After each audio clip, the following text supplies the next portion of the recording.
Darwin is wrong and the Bible is right. And I hope by the end of it, not only you'll be 110% convinced of that, but also that you ideally have the tools to go and convince other people of that. We're dealing with modern people, so the order that you approach this stuff in is not necessarily the logical order. A lot of evolution is taught using icons and using kind of emotional appeals and that sort of thing. All right, we're going to look. In fact, I have a next slide, please. Next slide. Alrighty, that's it. Yeah. So part 2A then. This is the long one. Very quick recap. Although I've sort of done some of that over there with some of you while we were just waiting there. Then we're going to look at the flood. Then we're going to look at Noah's Ark, and then we're going to look at dinosaurs. And then we'll have a break, and then finally we'll look at the consequences and the implications of evolution one way or the other. If it's right, there are implications. If it's wrong, there are also implications. In politics, in morals, you name it, everything, economics, everything, and finally religion. All right? Jolly good. Right, let's dive in. So, next slide, please. This is, a very quick recap. The time scale is unscientific and untrue. The billions and squillions and gazillions of years can't be proved, and in fact it's very easy to prove the opposite. Okay? And besides, they shouldn't need that. But they feel they do need that, so we can undermine it very easily. Okay. Evidence of a young Earth is all over the place. Those of you who were here last time will remember we discussed limiting factors. If you find a treasure chest, the date on which the coin was minted, the latest date, it means it can't be any earlier than that, right? So there are limiting factors in the age of the Earth. Most of them are in the order of magnitude, not of billions of years, not even millions of years, not even tens of thousands of years. We are talking thousands of years old for the Earth. And in fact for the solar system as well. There's loads of stuff I haven't even included, I didn't mention last time. The planets in our solar system that have very strong magnetic cores, and if the solar system were there billions of years, they should be long gone. Magnetism runs down over time. Every single planet in our solar system, when they sent a probe there beforehand, the evolutionists predicted, oh no, you're not going to find any magnetic core. And they found very strong magnetic cores. They also predicted they're all going to spin the same direction, they're all going to spin in the same plane, because of course the Big Bang is how they got there. And they find, guess what, some of them spin backwards, some of them are spinning that way, they're not even spinning in the right plane. And so, there's loads of stuff out there, but of course we would be here all day if I showed you that. Go and have a look at it. Alright. Here we go. So, yes, we looked at that last time. These layers, if we are to believe what the evolutionists tell us, each of those layers was laid down very slowly over millions of years, and yet they fold over, they fold backwards. Layers of dirt don't fall upwards. Okay? I think it's fairly clear just from a glance at this, and those two are from different parts of the world, by the way. Those layers were all laid down all at once. It's self-evident. You just look at it and you say, that's, I don't know, liquid mud, sediment, something like that, and it hardened into rock over the centuries, but it was laid down all in one go. Polystrate fossils, these are tree trunks, usually minus the branches, minus the roots, sometimes upside down. But what do they all have in common? They are all vertical. If each layer took a very long time to form, you would expect them to be lying down horizontally. They're not. They're vertical, and they join all of the layers, and the top layer is supposedly millions of years younger than the bottom layer. Well, that tree won't stand up for millions of years waiting to fall over while the layers form around it. It would rot away or it would fall over. And yet you see them all over the world. Sometimes there's a layer of coal, and the tree trunk has turned to coal while it runs through that layer. Okay? All over the world you find that. Now that suggests, to my mind, a global flood. Well, it suggests a flood, doesn't it? Because you have lots of huge, vast layers of sediment being deposited in one go, and the fact that it's all over the world means it's a global flood, not a regional flood. Okay? This was a coin where the date you can just about see is 1744. There it is. And it was a ship that sank off the coast of South Africa, and the rock has now encased it. So the rock doesn't take millions of years to form. Stalactites I showed you under the Lincoln Memorial, remember that last time? Yes, by the 1920s they were there, and the thing was only built. Sorry, but by the 1940s they were there, and the thing was only built in about 1920. They finished it off. So a couple of decades is enough to turn something to stone. Okay, doesn't take millions of years. Right, next thingamabob. Right, the fossil record doesn't exist. This phrase is used again and again, and they use mind games and they use trickery on you. Don't fall for it. There is no such thing as a fossil record. There are fossils. That's the fact. That they constitute a record is the interpretation. There is no such thing as the fossil record. Well, you don't believe in the fossils. I accept the fossils, but I don't accept that they constitute a record. They don't. Okay, those are dead organisms that were buried. Now, that's all we know for a fact. However, fossilised jellyfish, fossilised octopus, the carcass rots away very quickly. There's no bone, there's no exoskeleton, there's only soft flesh. There is jelly and there's nothing else. Okay? And those of you who've seen a jellyfish get washed up on the beach will know that it takes just a few days and it's completely gone. It will rot away. Soft tissue and nothing else. And yet there they are, preserved in mint condition. Looks like it's even swimming through the sea. Okay? So it was, as it were, killed in mid-flight. And fish eating other fish. This is just what I found after a couple of minutes of Google search. Not very difficult to find. There are, needless to say, there's going to be plenty more where that came from. A fish halfway through eating its dinner. That didn't die of old age, did it? Didn't die of old age, okay? It got killed in some great cataclysm that it didn't see coming. This fish is in the middle of giving birth to another fish. And we have fossilised hammers and fossilised 1-inch screw. What was their explanation for that? Does anybody remember? Aliens. Aliens left it behind. Yeah, interesting that the aliens also use inches because it's exactly an inch long. The other explanation was, oh no, it's not really a screw, it's a sea creature because it has these little ridges. They said it was a crinoid, but it's got this little bolt head on it. It's a 300 million year old screw, and the one explanation that never occurred to them for 1 second is maybe we've got the age of the rock wrong. Maybe that rock isn't 300 million years old.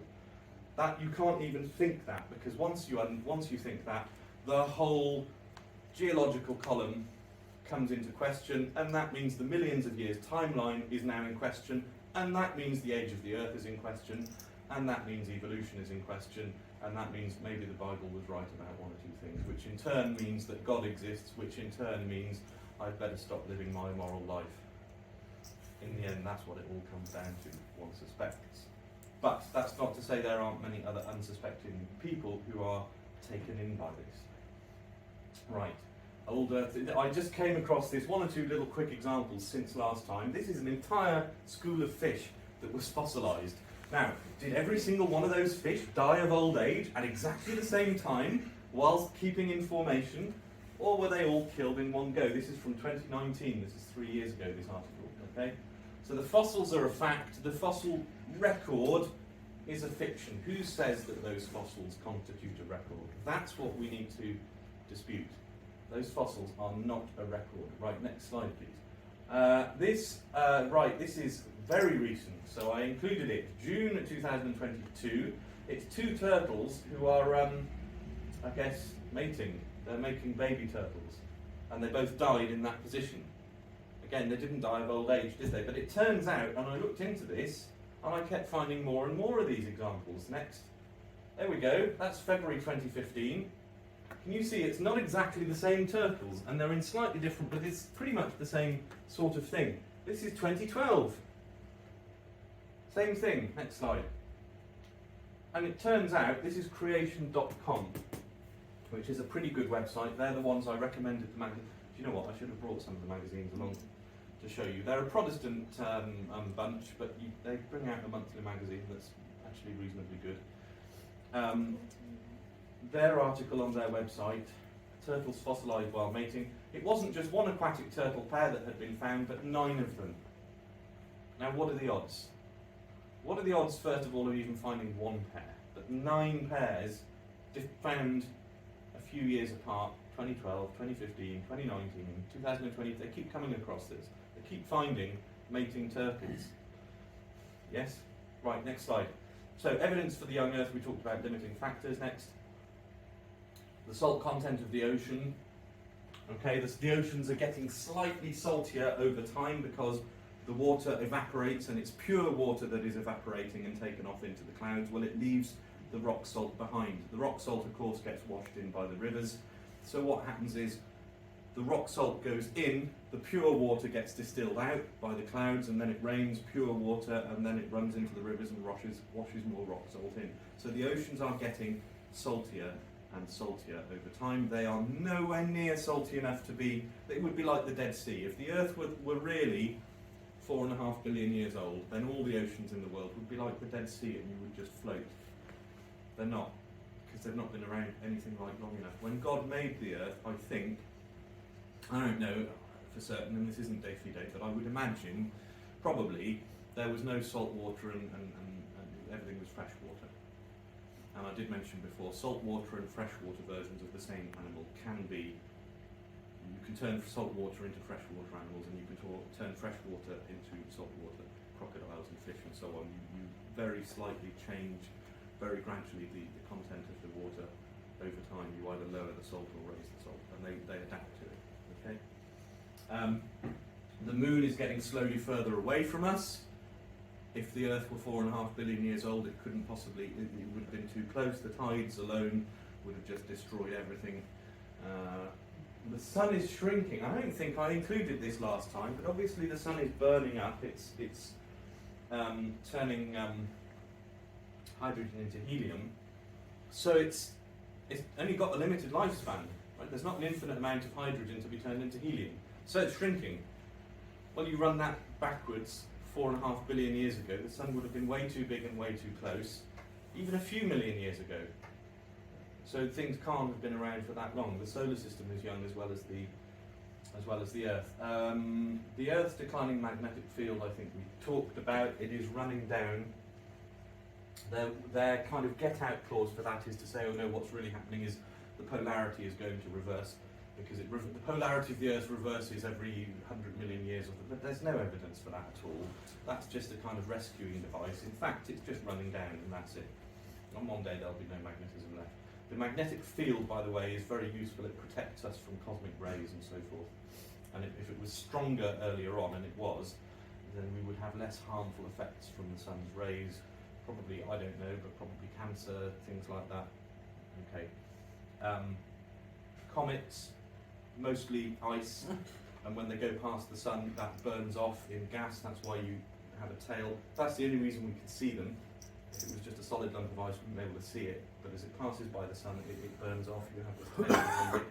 And obviously, there's a limited amount of ice, and a few times round the sun, however big the orbit is, and it's gone. Now they claim there's an infinite comet generator just out of sight, just out of where we can detect it. It's called the Oort cloud, after the man who dreamt it up. And the only evidence that it exists is that if it didn't, we've got a problem, because after 4.5 billion years there shouldn't be comets anymore, and there still are.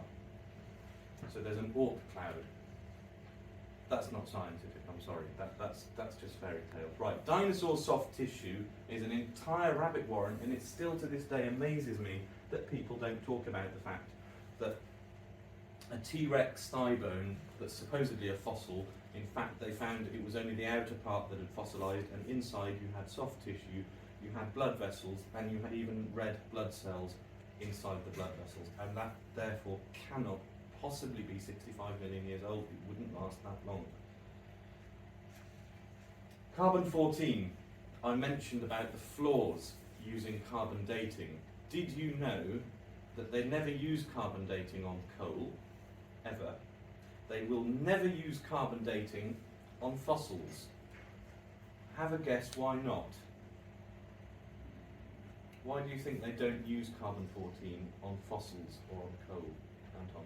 Because if they were to use carbon dating on fossils, coal and diamonds, it would show that it was formed at a much later date than they would like to Got it exactly. postulate.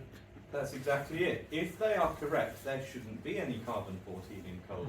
It should be. It has a radioactive half-life of 5,700 years. Right? So if it was 4 million years ago, there's going to be none left. It'll be long gone. But every time they do carbon-14 dating on fossils and on coal, guess what? First of all, there is carbon-14 left. And secondly, the result is, oh, it's actually quite young. And they originally, when that happened, they said, oh, well, it must have been contaminated. But then they found with diamonds, they get the same result. And a diamond can't really be contaminated because it's so hard, you can't get another substance going into it. Right? So that's a whole thing that just gets swept under the rug. Right.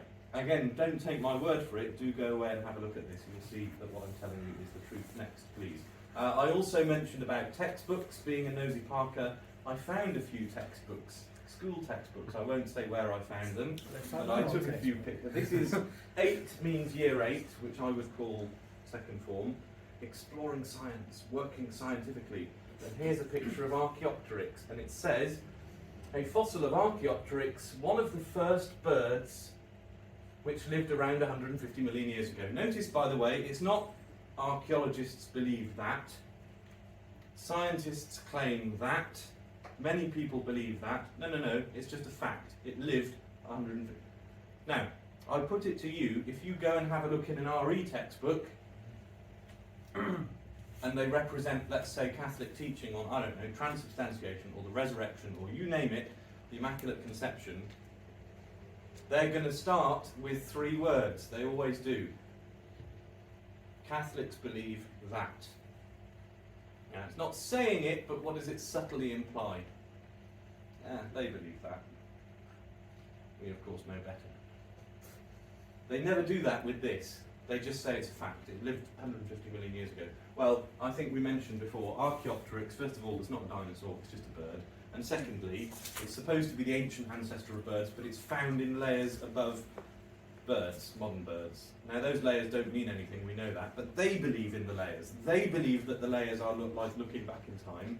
Well, you have birds, you have Archaeopteryx up here and birds down there, so it can't possibly, by their logic, be anything ancient. Right.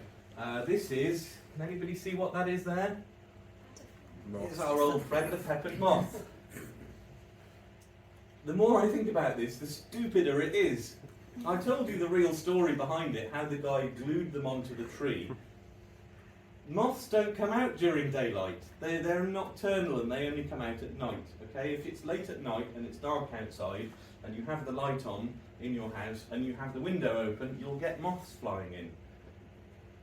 During the day, you can open the window, because moths don't fly in during the day, because they only come out at night.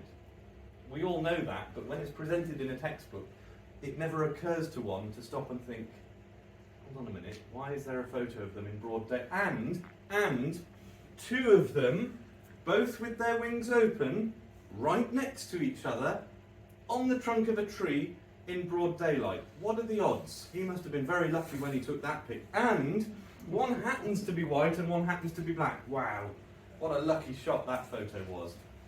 It's staged. He glued them to the tree. Complete, utter and then claimed some ratio of 95% were, I forget, what's 95% of 2, please?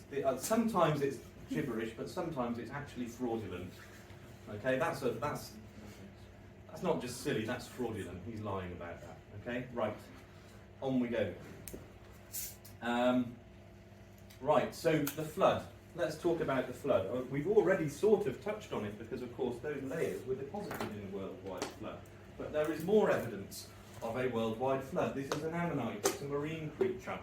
There's a ruler on the bottom to give you some idea of the scale. It's going to be sort of something that size. All right? It's fossilised. I mean, it's stone that's fossilised into the shape of what was there. But what's interesting is it's found near the summit of Mount Everest. Not at the very top, but quite near the top. It's a long way up. And it's not just one thing, there's loads of them. Here, this is from a different website, I forget. Grainstone with skeletal grains of trilobite, crinoid, that's the one they claimed that was the screw, remember? It's a marine creature. And it's,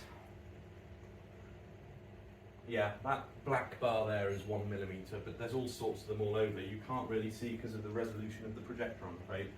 But they are all over, embedded into rock, and these are from near the top of Mount Everest. Now, how did they get there? Well, I know how they got there. 6,000 years ago, God made everything, and 4,400 years ago, give or take, there was a worldwide flood. And before the flood, the geography of the Earth was very different. A worldwide flood is going to change a lot of things. Probably the atmosphere even changed, I think. But definitely the geography changed. The mountains got higher and the oceans got deeper. And after the flood, the waters of the flood ran off from the mountains and into the oceans. So all the water from the flood, when it covered the entire Earth underwater, oh yeah, somebody's calling me. All of that water is still there today. And the reason, the explanation for how they got up, all these marine creatures, near the top of Mount Everest, is that, first of all, Mount Everest wasn't as high, well, it didn't exist, but that piece of rock wasn't as high up to begin with. And also, it was underwater once upon a time, not all that long ago either. Next slide, please. This is Mount Diablo in California. 3,800 foot above sea level is not as high, but it's still impressively high if you're going to claim. Can you see these are just normal seashells like you would find on the beach? What you maybe can't see is that this isn't sand, it's rock. And they're embedded into it. How did they get up there? Did they crawl all the way up and then die? Right, next slide. This is Peru in the Andes. 12,300, this is about 2 miles above sea level.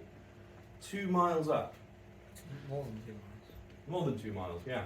Now, at a glance it looks like rocks, but in fact those are clams, the Americans would call them. They're like oyster shells. And in fact here, where the chap is lying across one to give you an idea of scale, if you look at the kind of up and down line between the two halves, you can see that that's what that is. Now those are giant, you never find anything even approaching that big today. But they're all the way up there. Also worth noting about mussels, clams, oysters, is that the mussel keeps the shell closed. When it dies, it opens out.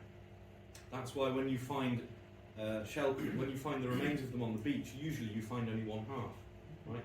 When they die, they open out. If they died closed, that means they died very suddenly and unexpectedly. All of those did. And they died 2 miles up in the air or something, 12,800 foot up. How did they get there? Who knows? Maybe aliens did it. Right, next slide. So that's California, Peru, Himalayas. There are other examples, but that's 3 mountain ranges in different parts of the world. I think it's fair to say it's worldwide, it's a flood. Okay? Right, here we are. These, I hope, will be interesting to you because, and I've only included a selection. There are plenty more where this came from. These are ancient flood myths, folklore stories, name it what you will, but then you find them all over the world in every different language and culture. There are at least, I think, 150, 200, maybe 250 of them. I've got about 10 here for you, just to make the point. This is Hawaii. So in Hawaiian, there's this story about mankind had turned to evil, so Kane, the creator god, decided to punish their sin with a great flood. That sounds familiar, doesn't it? Nu'u and his wife and 3 sons were saved by climbing aboard the great canoe. So there's this man called Nu'u who has 3 sons, and they're the only ones who are righteous, so they build the great canoe. It's a canoe which is roofed over like a house, which had been given to them by Kane. Nu'u put all the animals into the great canoe, and thus they escaped the great flood. After the canoe came to rest on dry land at the end of the flood, Nu'u mistakenly attributed his safety to the moon and made sacrifices to it. Kane, the creator god, then descended to earth on a rainbow and explained Nu'u's mistake, but left the rainbow as a perpetual sign of his forgiveness. Sounds a bit familiar, doesn't it? Next slide. I just thought I'd give you an idea of where Hawaii is in relation to the rest of the earth. That's the Pacific Ocean there. It's not really near anywhere. So let somebody try and say, oh yes, they got hold of, I don't know, they must have communicated with the ancient Hebrews and they must have got their story off them. Really? How's that possible? They sail all the way out to Palestine and back. 9,000 miles away. Right. Ancient Chinese flood myths, I haven't included them here because there's so many. There's a lot. Again, have a look out there on the internet. Okay, the oldest stories are about a great deluge. Okay. This is Wikipedia, which you'll remember last time, those of you who were here, I said, and again you'll see this for yourself, is evangelically atheist. Evangelically evolutionist. But if they admit this, all the mythological themes in ancient Chinese, the earliest and so far most pervasive, is about a flood. It's concerning a flood, says Wikipedia. Right, these stories contain the following themes. The flood wiped out all humans over the world. A pair of survivors are saved by the gods because of their upright life. And after the flood, the survivors repopulate the world. What a coincidence. Next slide. This is, I'm not an expert in Chinese, and I understand there are different versions of Chinese, but the one or two creationist websites carry this sort of information, and it is interesting. As far as I'm aware, it's true.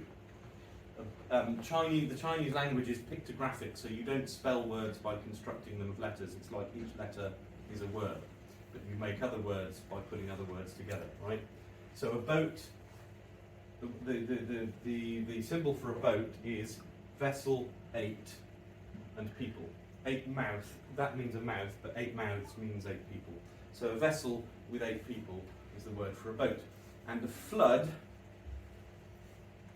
together earth and 8, and water, is the symbol for a flood. Again, go and have a look at it. I think that's really quite extraordinary. And it's consistent with all of these ancient Chinese flood myths. There we go, what are the odds? Right, next slide please. Some of you will be familiar with this. This is Deucalion and his wife Pyrrha, and Zeus decides to wipe everybody out in a flood, and I think Prometheus is the one who tips them off, and they build a giant wooden box, and it comes to rest on top of Mount Parnassus.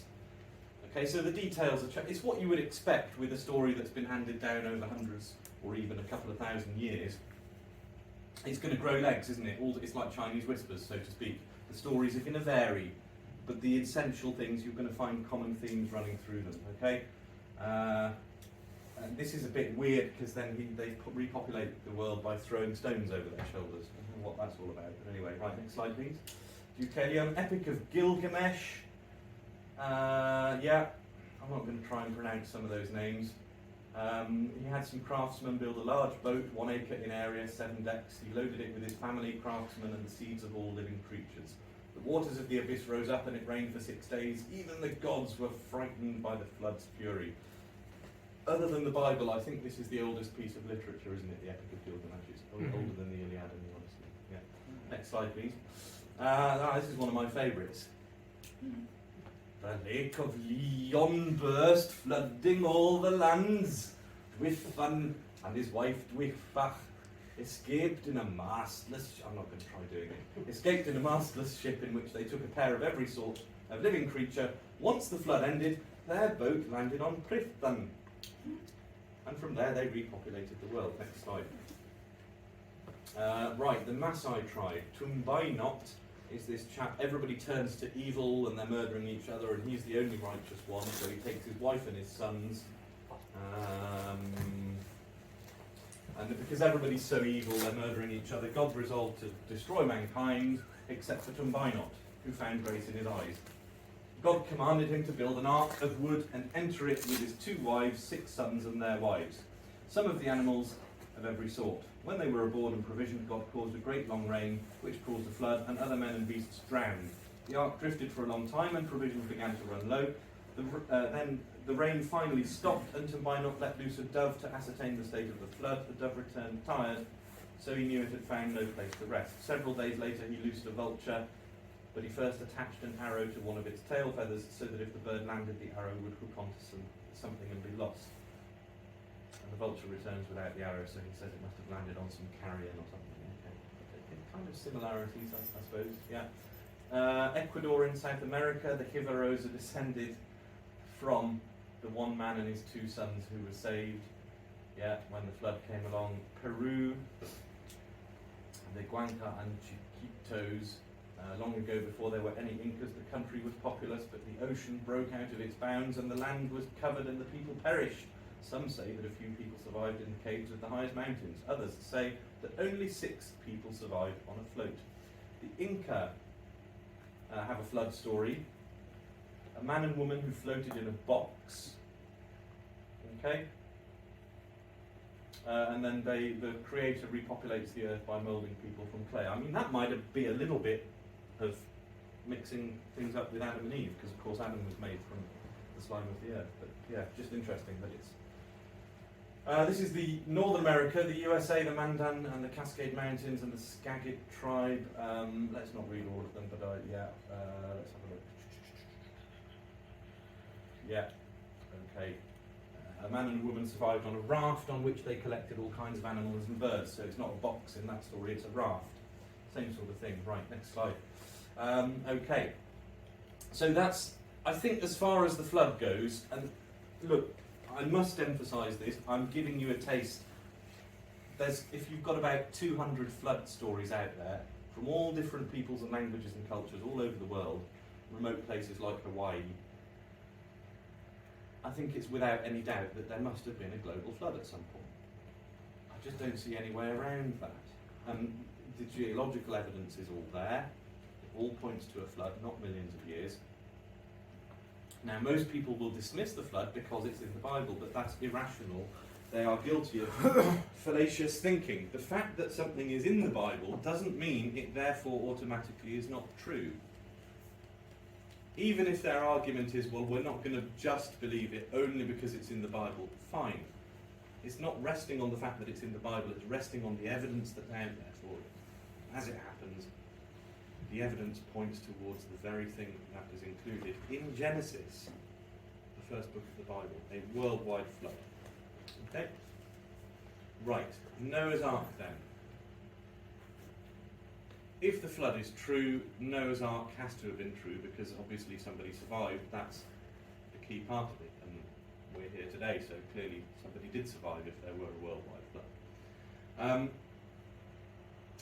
Right. These are three common arguments against Noah's Ark. If you talk to a normal secular modern person, they'll say, how could Noah possibly have fit all the animals on an ark that size? And modern people in their arrogance, usually you find, I suppose it's not entirely their fault, but if you probe a little deeper, you'll find they really don't know what they're talking about. And they heard someone else use that argument, which is why they're using it. So the first thing you want to say is, well, what size was Noah's Ark? And normally they don't know. Okay, we don't know exactly, but we have a pretty good idea. What size was Noah's Ark? I don't know, but it couldn't have been big enough to fit all those animals on. What's the second question then? Well, how many animals were there that had to go on? Again, usually they don't know, and it'll be how many animals, I don't know, but too many to fit on an ark that size. So it's circular. But you kind of want to answer both of those questions and show that in fact it is possible. Right, does anybody, well, before we get to it, what size was the ark, how many animals? Yeah, alright, let's go on. Does anybody know roughly what size the ark was? Most people, they encounter Noah's Ark as a child in a little children's book, and it's something along the lines of this. Okay, that's usually what it looks like, right? You get animals. When you think about all the animals that exist in the world, there's always elephants in these little children's pictures. There's always a pair of elephants, right? There's always a pair of giraffes. They usually have their head sticking out the window or something. They're always fully grown. And they're mostly, it's always somehow just African animals, which is kind of odd when you think about it. Like, where's the sheep and cows and, I don't know. But that's usually, I know it's silly, but it's worth pointing it out. That is what most people have in their mind, because they encounter the idea of Noah's Ark as a child, and of course never again in adult life do they even think about it seriously. So that is the only image they have in their life, in their mind, sorry. Right. Here we go, next slide. That's a similar one, yeah, there you go. Notice they're all really joyful and happy, even though they've just witnessed the entire earth being destroyed and everybody dying. They're all really cheerful. Okay, next slide. Yeah, okay, there we go. So, yeah. I think if you're going to make this argument properly, you need to kind of strip that idea out of, first of all, your own mind, and other people's mind as well, and try and turn it into something that's a really serious thing that actually existed. Right, here we go. So there's our measurements. This is Genesis. Thou shalt pitch it within and without, and thou shalt make it, the length of the ark shall be 300 cubits, the breadth 50 cubits, and the height 30 cubits. Now a cubit is fingertip to elbow, right? That's a cubit. Well, obviously that varies according to how tall you are. I'm 6 foot. It's going to be about 18 inches, something like that. Okay? we know that in Old Testament times they used a royal cubit. There's different cubits for different. I think the Babylonians had a different cubit to the one that the Hebrews had, and I think the Egyptians used this thing called a royal cubit, which is slightly longer. It's 20 and a half, 21 inches. Okay, and also, lest I forget, Solomon's temple, I think, was built using royal cubits. So there is a pretty good, and why? I think it's reasonable. You could say that in all likelihood, maybe the ark was built of royal cubits. But even the lowest measurement, let's say 18 inches, times 350, 30, that's going to give you 450 feet by 75 feet by 45 feet, which is a 6-to-1 ratio length to width, so it's not too long and skinny, it's not too kind of broad and wide.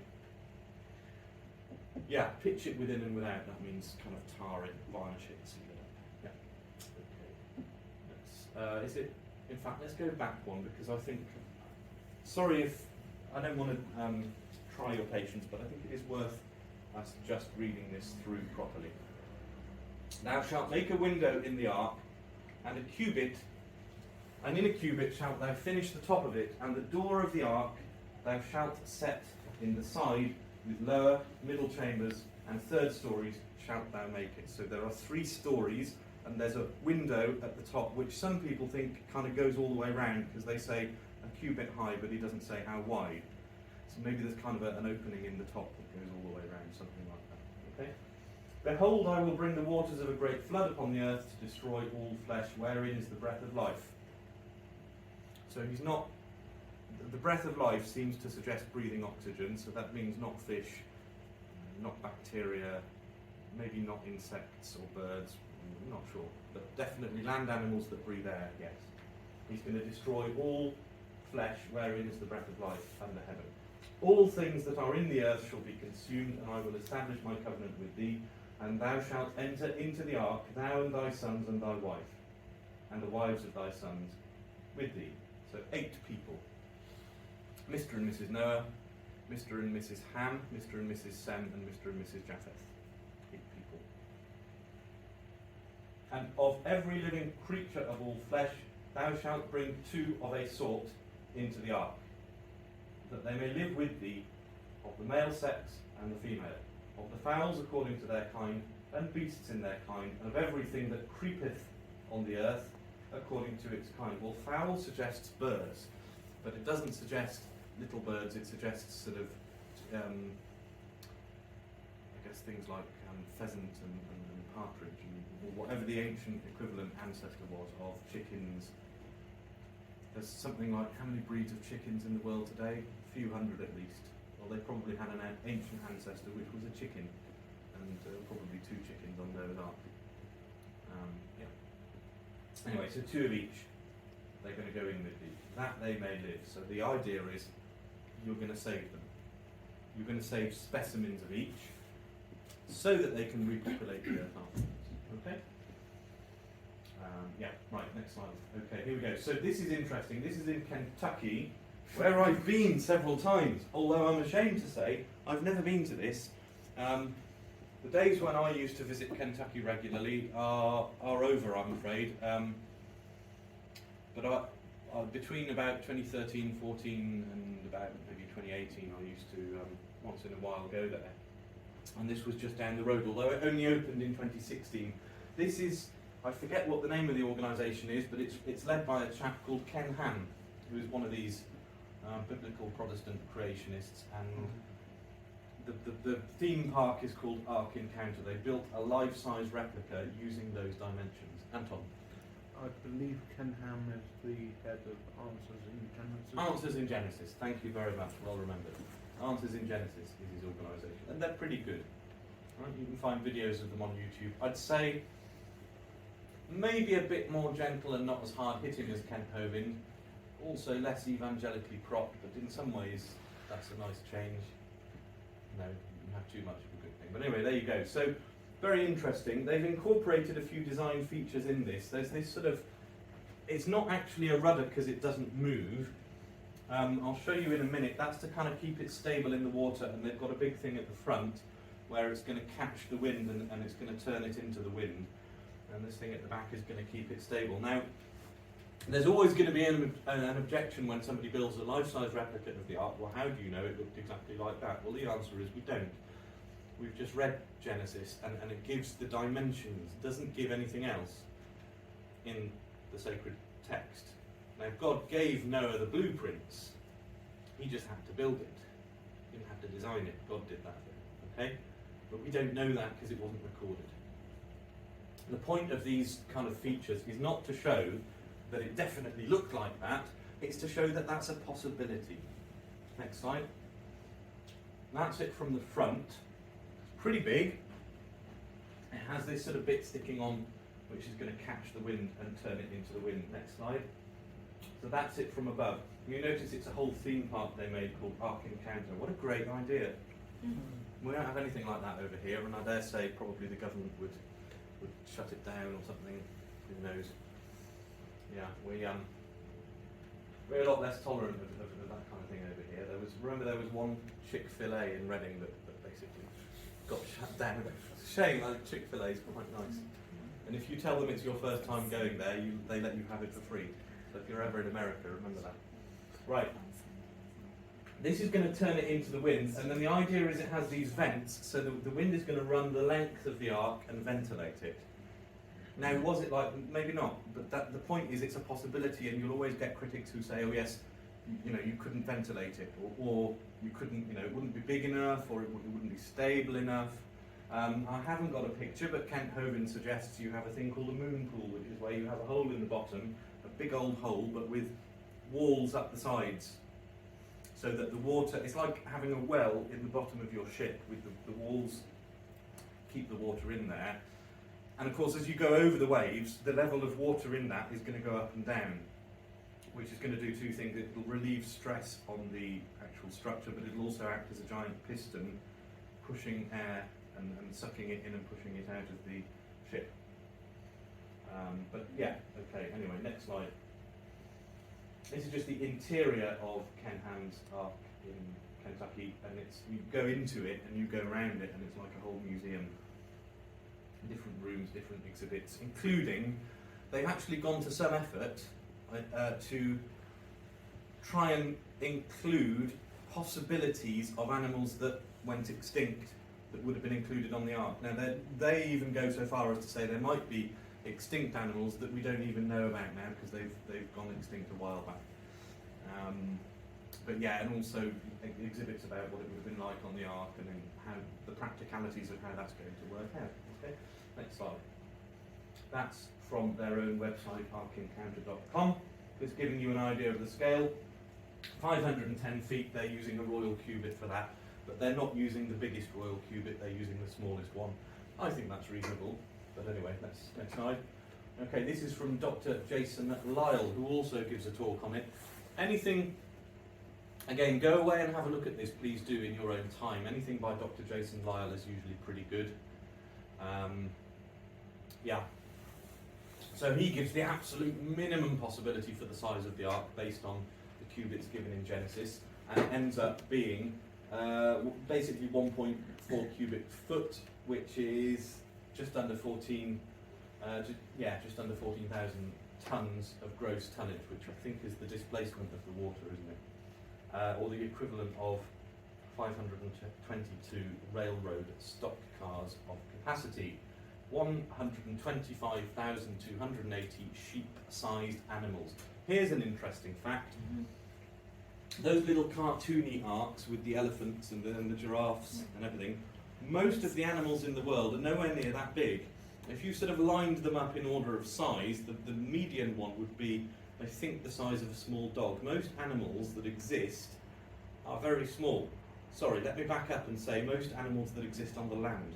Most animals are in fact in the sea. So it's already a minority of the ones that are on the land breathing air, and of them, so walking animals, of them, they're all actually fairly small. The other thing is, of course, do you need to take fully grown animals? Particularly when you think of elephants, giraffes, dinosaurs, and there were dinosaurs on the Ark, do you need fully grown ones? I think the answer is no. You either have babies or you have juveniles, for a number of reasons which we will get to. Okay, next slide. Okay, so how many had to go onto the ark? This is again Dr. Jason Lyle's talk. The link is there. I'm not going to play it because again we just won't have time to get through everything. All of those are different types of dog, and there's many more different breeds of dog. We know where most breeds of dog came from. We created them in the last few hundred years. Golden retrievers, for instance, didn't exist 200 years ago. Pugs didn't used to have the flaps of skin because the nose isn't long enough. They're man-made breeds. Most breeds of dog are man-made breeds, and they have an ancient ancestor which was a dog. So Noah didn't have to take 2 Dalmatians and 2 Golden Retrievers and 2 Border Collies. He just had to take 2 dogs. The genetic variation within the gene pool, you have all of that variation just within those 2 dogs. Yes? And all of those breeds are descended from them. Okay, next slide. Same thing with dinosaurs. You don't need to take 2 Triceratops and 2, Torosaurus. You can just take 2 of the Ceratopsia family. They're probably the same kind. They're probably just variations within the same kind of animal. Next slide. Okay. So 2 of each kind, not of each species. By the way, this is Jason Lyle's calculation is just under 16,000, and he says that's being generous to the critics, so it may even have been less than that. That's allowing for extinct animals. That's allowing for where exactly you split a species or a kind. Nobody's quite sure. And we don't need to be sure, but okay, let's be generous to the critics. It's still not going to be anything like more than 16,000 in total. Species, if you ever get in an argument with an evolutionist about Noah's Ark and the different animals that have to go on it, they're going to play games with your mind about this. Oh, 2 of each kind, 2 of each sort. We read that in Genesis, 2 of each sort. Well, what's a sort, they'll say? I don't know, 2 of each sort. 2 dogs, 2 cats. Yeah. Probably not 2 lions and tigers. They're all domestic cats. Someone was saying the other day who had a cat, a friend of mine, that it's like having a little pocket tiger. It's smaller, but other than that, it's exactly the same thing. It's the same as a panther or a tiger or you name it. They're all the same. They're cats. And yeah, they're smaller, okay. I mean, ponies are smaller than cart horses, aren't they? Chihuahuas are smaller than Great Danes, but they're both dogs. Yes? And the horse, the donkey, the zebra, the pony are all horse kind. Scripture says again and again, it says it several times, they bring forth after their own kind. So one of the tests is that they can actually have children. Well, all 4 of those horse kind can. Okay, you can get a cross between all different combinations, right? A zonkey, for instance, is a cross between a horse and a donkey. One parent was a horse, one was a donkey. A Zioni is a zebra and a pony, yes? But then their children can't have children. A Shebra, no, because you're at the extreme end of the different ends of the gene pool. Their children can't have children, that's true. A mule, for instance, yeah. Their children can't have children, but they can breed with each other, which I think means way back up the chain, they were originally, yeah. Same thing with, I think I mentioned last time, rabbits. You have Florida rabbits and Alaska rabbits. They actually can't breed with each other, they can't have children. They're both rabbits, and they can both breed with Minnesota rabbits, which is halfway in between the 2. Yeah, so they probably came from the original same animals. They're part of the same gene pool because of the drift. They've kind of gone their separate ways a little bit. Right, so there we go. Yeah, that's it. Now, oh look at that, Bill. This. There was a debate. It's worth watching it on YouTube. Like I say, Ken Ham is not as hard hitting as Kent Hovind. Kent Hovind is the best for all his little jokes and mannerisms and everything, and just making them look foolish. Ken Ham is very gentlemanly and very, very benign and so on. But he debated this absolute buffoon, Bill Nye, who bills himself as the science guy, not television personality or something. Oh, and by the way, he always wears a bow tie. Have you ever noticed that? Well, that proves how scientific he is. Look at his bow tie. It says, Bill Nye, the science guy. Does anybody know what his qualifications are? Engineering. Yeah, he has a bachelor's in engineering. I would imagine everybody in this room knows at least one person who is more qualified than he is when it comes to, origins and evolution and geology and so on, right? He's just a TV personality, that's all he is. And he says, how many animals had to go on the ark? Oh, there's 16 million species in the world today. Really? How do you arrive at that number? And I mean, other people have pointed, oh, there's 4 million, there's 9 million, there's 10 million, 60, 20 million, 80 million species in the world today. You go, well, you're kind of pulling numbers out of a hat at that point. But notice that it's species. That means, what does species, it literally, species in Latin mean? What does species mean? Like appearance? Yeah, it means how it looks, right? And it is related to any compound of the verb specto or spicio. It just means eyeballing it. That's literally what that means. It looks different. That's what a different species means. Okay? And that includes marine life, and that includes bacteria. Loads of those are just bacteria. So Noah needed to worry about getting all the right bacteria onto the ark, did he? And all the fish and all the whales and whatever. Right. So I mean, it's just silly. Next slide. Is it worth? Yeah. Okay. We argue that number of species on Earth today is 5 million plus or minus 3 million, of which 1.5 million are named. This is about 10 years ago. Costello, May and Stork in the journal Science, January 2013. I don't know what happened to the formatting on this. It's a bit difficult to read, but that's what that says there. Science journal. Notice they say the article was, can we name all the species before they go extinct? Plus or minus 3 million. So there's 5 million plus or minus 3 million. So there might be 2 million or there might be 8 million. So you have a 400% margin of error, is that right? It's not a very accurate guess, it's not a very precise guess anyway. That includes fish and marine life, it includes insects, it includes bacteria. Noah doesn't need to worry about any of those, and he doesn't need 2 of every species. He needs 2 of every kind. What's a kind? It means animals that can produce after their own kind, which is what Scripture says. Okay? The modern classification system, it would be the equivalent of the family in most cases, but the evolutionist will pick apart, oh, you can't define what a kind is. Well, you can't really define what a species is, first of all. It literally means what it looks like. And secondly, any way that you slice it, the current system of class and genus and phyla and all the rest of it is arbitrary. At the end, it's going to be man-made, isn't it? Technically, whales aren't fish because they're mammals. Well, okay. Yeah, according to your way of classifying them, because you've decided that what matters is whether it lays eggs or not. But why does that necessarily have to be the case? It swims in the water, doesn't it? It kind of looks like a fish, doesn't it? It has flippers and everything. So it's a fish. That's one argument, by the way, where they say, oh, there's contradictions in the Bible. It says Jonah was swallowed by a whale, and elsewhere it says he was swallowed by a fish. Oh, a whale isn't a fish. Well, in your classification system, maybe it's not, but a whale's a fish, okay? In the Bible's classification system, a whale is a fish. There's all these different animals. You're just drawing lines on a grid and putting them into different pigeonholes, but that's you deciding that, and it is kind of arbitrary. Does that sort of make sense, yes? All right, on we go. This is from a chap, I don't know if you can see at the bottom here, it's actually a YouTube video.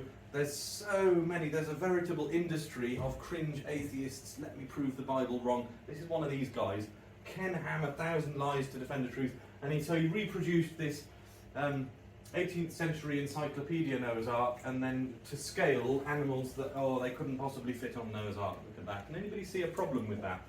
Have a good old look.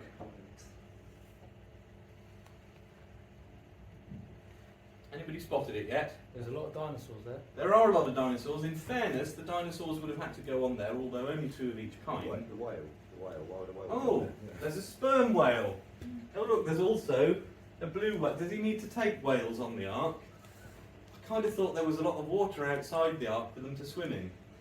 What would be the biggest? Because he's in this mentality of whales are mammals, they're not fish. But why does that mean he needs to take them on the ark? They can swim in the water, can't they? And also, yeah, the dinosaurs, do they need to be fully grown? And some of these might be the same kind, and they might not be, I don't know, but I mean, they might be a Brachiosaurus, a Diplodocus, so they kind of look similar. I don't know. Anyway, all right, on we go. So, I said he's going to take small animals, juveniles or babies on the ark,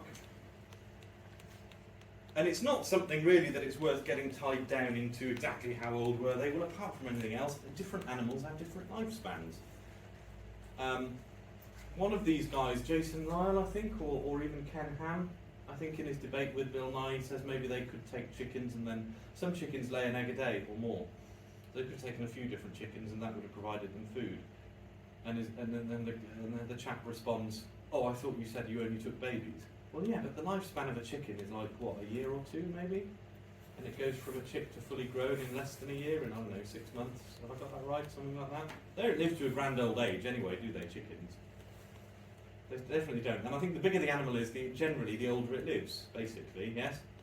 Okay, so you take juveniles or babies. Why? They take up less space, they eat less food, they produce less waste, they're more resilient and durable, and they have longer to reproduce when they get off the ark. The whole point of them being taken onto the ark is so they can live and repopulate afterwards. So you wouldn't take fully grown, senior citizens on the ark with you anyway. That's the whole point. You're going to take babies.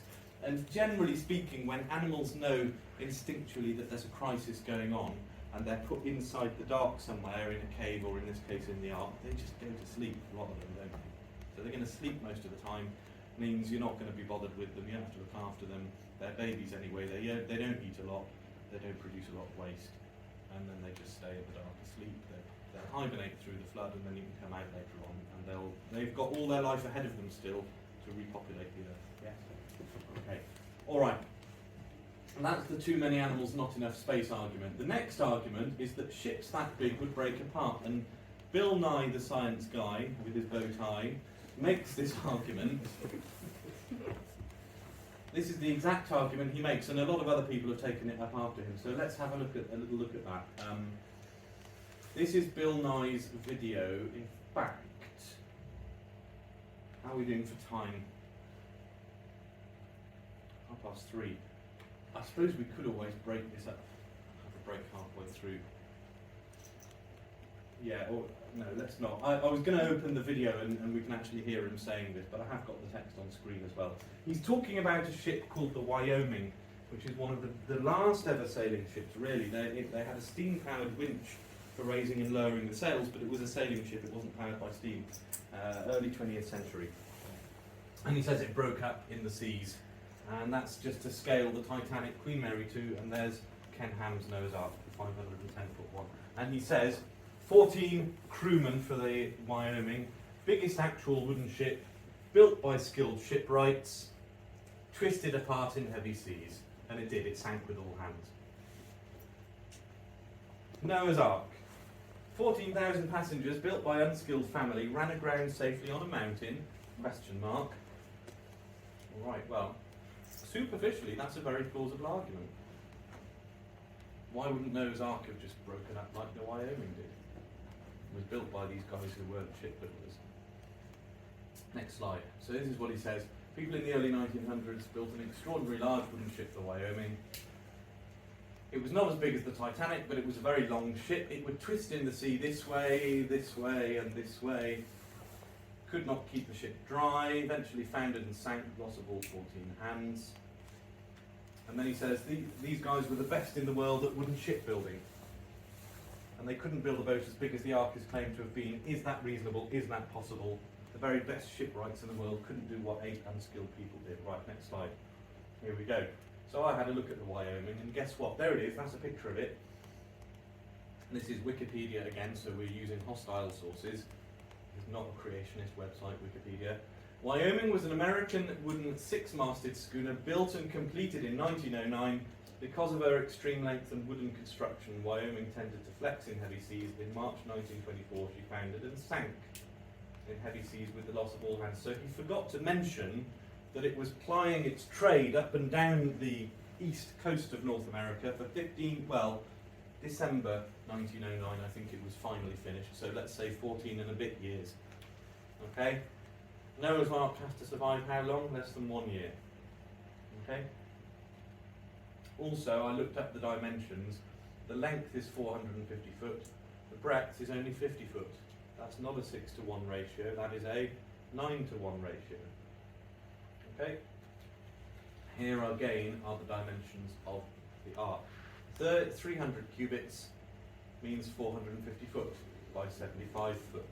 So obviously the longer and thinner it is, the less structurally sound the more it's going to be at the mercy of those pressures. Yeah. Also, the ark had no masts. I know it's obvious when you think about it, but where does a lot of that pressure come from? It's the wind is exerting on the sails, and that's transferring through the masts, and that's pulling the ship along. So no masts, no rigging, no sails. It's a giant floating barge. That means it's not going to be under the stresses of a sailing boat. It doesn't have anywhere to go to anyway. So it doesn't have to travel through the water. It just has to stay afloat on top of it. Okay? Next slide. Okay. The animals would eat each other. That's an interesting argument. I mean, number one, if they're babies and they're asleep most of the time, no, I don't think they would. But anyway, let's go on. God said, behold, this is Genesis 1, I have given you every herb bearing seed upon the earth. He's talking to Adam. And all trees that have in themselves seed of their own kind to be your meat, and to all beasts of the earth, and to every fowl of the air, and to all that move upon the earth, and wherein there is life, that they may have to feed upon, and so it was done. Now, meat eating means you die, you kill, yeah, you eat the carcass of something that died. It's very clear, death is a consequence of original sin, right? Initially, there was no original sin. I think, therefore, it's reasonable to say animals originally weren't meat eating, and nor were we. And it said, God says here, and he says, I've given you all of these different trees and herbs and seed to be your meat. In other words, that's what you're going to eat. Okay? And I've given them to all the beasts of the earth as well, and to all the fowl of the air. So you, Adam and Eve, human beings, animals, birds, are all going to eat these plants. That's what they're there for. So would the animals eat each other? The answer is no, they're vegetarians. They were in those days. Right, let's go on. This is from Genesis chapter 9, at the end of the flood. God blessed Noah and his sons, and he said to them, increase and multiply and fill the earth, and let the fear and dread of you be upon all the beasts of the earth. So they get off the ark. Right, off you go, everybody, repopulate the earth. The animals from now on are going to be afraid of you. With the odd exceptions, such as St. Francis of Assisi, that's been the case ever since. Okay. One argument is, well, look at their teeth. Why would they be made with these sharp teeth if they're only going to be vegetarians? Does anybody know what animal that is a skull of? Anybody want to hazard a guess? Dog, maybe? Not a dog, no.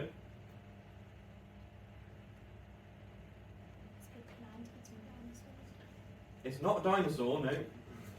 Next slide. It's a fruit bat. What do fruit bats eat? Not a trick question. They eat fruit. Those are three this just gives you an idea once you see the scale of it, yes? It's small. But think about it. Lots of fruit have a hard outer shell or casing, don't they? We have hands and we use knives and stuff. Think of a watermelon. Now, a watermelon is pretty soft. Of all the fruits, probably the softest. It has a pretty hard outer shell. Animals can't pick up a knife and fork, so they need teeth to get things like coconut, all of that kind of thing. They need teeth to bite through it. The fact that they have teeth really doesn't prove anything at all. They can be vegetarian and have teeth. Next slide. This is a famous example of a lion in the 20th century. Reader's Digest 1968. Little Tyke is the name of this lioness born in the zoo of Tacoma, Washington. Nursed for a broken leg, she became a rancher's house pet, enjoying perfumed flowers for her own bed, a diet of milk and cereal. She never touches meat, which may account for the complacency of her kitten friend. They could let all sorts of animals into the same pen and completely unworried about it, because not only did this lion refuse to eat meat, you can see there, this is from, they were trying to offer it meat and it would just turn its head away in disgust. They did everything, they practically tried to force meat on it and it would not eat meat.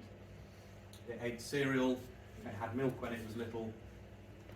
Such a thing, I think, is possible. And it's the mistake of thinking that because the way things are, the way we see them now, that's how they've always been. It's what you call uniformitarianism. But it's fallacious thinking if you think about it. Panda bears. We're always told, oh, they're really fussy eaters, they only eat this certain kind of bamboo. Yeah, now, but I'm told, maybe this is wrong, a panda bear, if you actually throw it some meat, very often they will eat it. They're just too lazy to go and get it themselves. And like with us, people become fussy eaters over time. Once they get used to a very, very specific diet, over time it's difficult to go back. But probably originally they were meat eaters. And the fact is, in any case, panda bears, polar bears, brown bears, black bears, they're all bears, and they all probably had an ancestor which was a pair of bears that Noah took on the ark, and all the other bears are descended from them. You get different colours, but I mean, okay, has anybody seen a family of 12 children? Same two parents? You get all kinds of varieties from those two parents, right? God put a lot of diversity into the gene pool. Yep. Okay, here we go. This is a really stupid argument if you think about it, but I have actually heard it being used. Unfortunately, I had a good old look, and I couldn't find it again. This was a few years ago I came across it. God said, you'll remember, pitch the ark within and without. So he doesn't just build it of wood, he kind of tars it over to keep the water out. Oh, pitch didn't exist back then, because pitch is tar, it's a byproduct of the petrochemical industry, right? The petroleum industry, the fractional distillation of crude oil. Well, if you think about it, how long have we had sailing ships? In Nelson's day, there was no petroleum industry. They managed to pitch the ships somehow, didn't they? So They that used to can't pitch the possibly. rigging. Sorry? They'd pitch the rigging. They It used to they melt pitched the rigging, when it got right? really hot. So the answer is there's another way of making pitch. Now we probably get it through the byproduct of the petrochemical industry, but in those days we got it through, I think, sap from trees. Next slide. Okay, go on. There we go. So this is what it looks like in practice. If you go and look at these survivalist, survive in the wild videos on YouTube, and it is interesting, everybody loves a good survive off-grid video on YouTube. One of the things you can learn how to do is get sap out of trees, which you can use for pitch. There's different ways of doing it. I think that's called girdling a tree.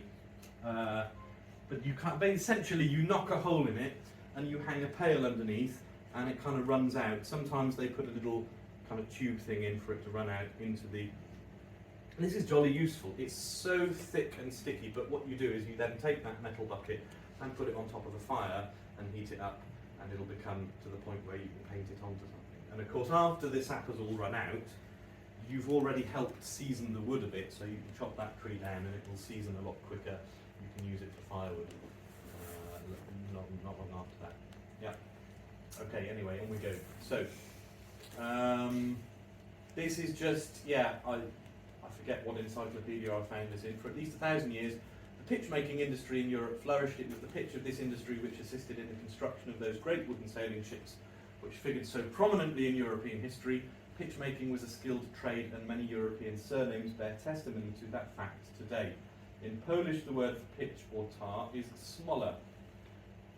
Any Polish telephone directory displays names such as Smola, Smolander, Smolen, Smolenski and Smolarz. These surnames simply mean the man who makes pitch. Likewise, in Germany, the word for pitch is Teer, and it appears in names such as Teer and Teerman. Even the English have families whose name is Pitcher, Tarrier or Tarman, to mention but a few. These all indicate that the trade of manufacturing pitch was extremely common throughout Europe, and probably only really came to an end when metal ships replaced wooden ships, which would be less than 150 years ago. Right, on we go. So, that's Noah's Ark. I have rushed through bits of it. There's a lot more. If you're not convinced by anything, or you want to see more evidence for yourself, I can only encourage you to go and delve deeper. I've tried to give you a little sampling of what there is, and a different way of seeing things. Dinosaurs, we can get to. This is probably the last. We've probably done about 2/3, and dinosaurs is the remaining 1/3. I think maybe it's now 3:45. Should we break early? And then when we come back, we'll finish dinosaurs, and then we'll get on to part 2B as well. Is that worth doing? Yeah. Okay, because I think I need a bit of a break, I'm sure some of you do. If we say, what do you reckon, 15 minutes? Is that okay? Yes, after you 15, I think 15 is good, yeah. Okay, so it's now quarter to 4. If we come back at 4 o'clock, we'll carry on with dinosaurs. Alright? Jolly good, thank you very much.